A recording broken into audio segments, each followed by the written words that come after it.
سہیل صاحب یہ وہ مقام بن گیا. بہت سارے صحافی جب میں آیا ہوں تو انہوں نے کہا میرا بھی یہ سوال ہے, عظمہ بخاری مادر تھیٹر وہ یہاں بنی ہوئی ہیں اور وہ ڈرامہ ایکٹ بھی بنوا رہی ہیں, اور کیا سٹیک ہولڈر آپ بابا وہ بیٹھے ہوئے ہیں اسٹیج, خالد عباس ڈار صاحب, جواد وسیم صاحب, اور آپ بھی بابا تھیٹر ہی ہیں جونیئر, تو آپ ابھی سٹیک ہولڈر ہیں, آپ سے رابطہ ہوا؟ عظمہ بخاری صاحبہ نے پوچھا کہ کس طرح تھیٹر کی اصلاحات ہوں گی, ذرا وہ بھی بیان کرتے ہیں.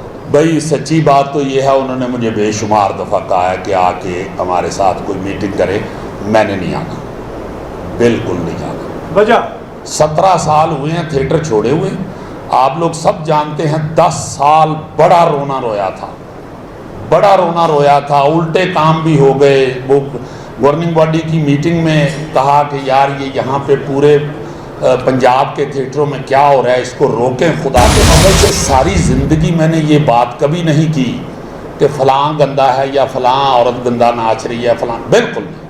ہمیشہ یہ سیگا بولا ہے کہ ہم خراب ہو چکے ہیں, ہم نے تھیٹر خراب کر دیا ہے, ہمیں نہیں کہا کہ میں بڑا ودیا تھیٹر کرنا.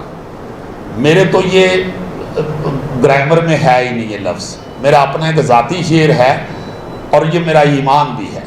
میں مک جاندی جیڑی تھاں اتھوں پھڑ لیندا اے باں, اتنی ساری بات. تو یہ بات بھی یاد رکھیے کہ تھیٹر صحیح اس وقت ہوگا جب یہ سارے آرٹسٹ اپنی اپنی میں مار لیں گے.